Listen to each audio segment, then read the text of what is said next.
منډې د پل د پاسه ولاړ او موږ سره چې کوم دی یو ملګری ولاړ دی د دې یو خپل تعارف وکړه. اعوذ بالله من الشیطان الرجیم بسم الله الرحمن الرحیم.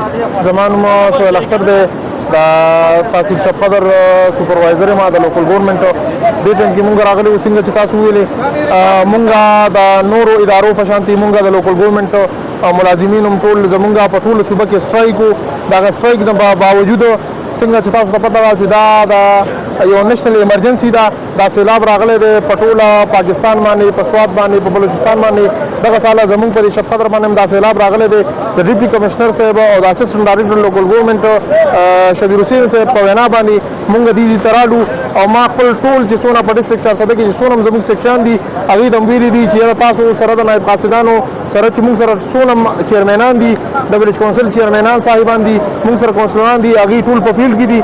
او مونږ په ټوله ډسټرکټ 400 کې ټول سکولونه د ډي سي صاحب د وینا مطابق، د هغې د حکم مطابق ټول سکولونه چې څونه مونږ سره سرکاري سکولونه دي، مونږ سره څونه سرکاري کالجونه دي، هغه مونږ ټول کلو کړي دي د عوامو دپاره. د علم چوټي ورکړې ده، چوټیانې دي، د 30 تاریخه پورې ټولې چوټیانې دي.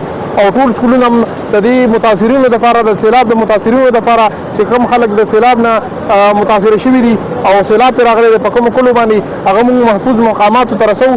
مونږ سره په دې کې سیکټران دي، په دې کې مونږ سره چیرمنان دي او مونږ هغې له د خوراک مراک بندوبست هم وله کړی دی. او دغه ساله مونږ سره دا ټول چیرمنان، ټول ناظمان مونږ سره دا ټول لګیا دي په فیلډ کې او مونږ ټول هلته محفوظ مقاماتو ته رسوو.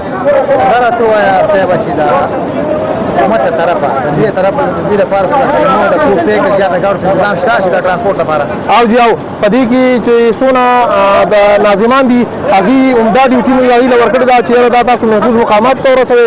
او ډي صاحب انشاءالله چې کوم کسان د دې نه متاثره شوي دي هغې ټول له به انشاءالله دغه ساله چې چاته هم ضرورت وي، کوم ځای کې هم د خیمې ضرورت وي، کوم ځای کې هم چې څه ضرورت وي، انشاءالله مونږ دا ټول عمله راغلی ده. اے سی صاحب راغلی دی، ریونیو سټاف پټواریان راغلي دي، دغه ساله پولیس والا سټاف راغلی دی. دا ټولې محکمې صرف د دې لپاره راغلي دي چې چا ته کوم ضرورت وي چې هغه مونږ په آن د سپاټ ود هغې د همغه ساله هغې هغه سهولتونه ورکړو. ستاسو چې دا کوم ټیم راغلی دی جی منتخب کړي دې لپاره جی دا به تر څونه وخته به ډیوټي کوي؟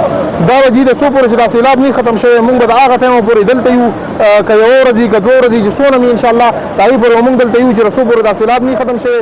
دا خلک هم ټول محفوظ مقاماتو ته نه رسولي.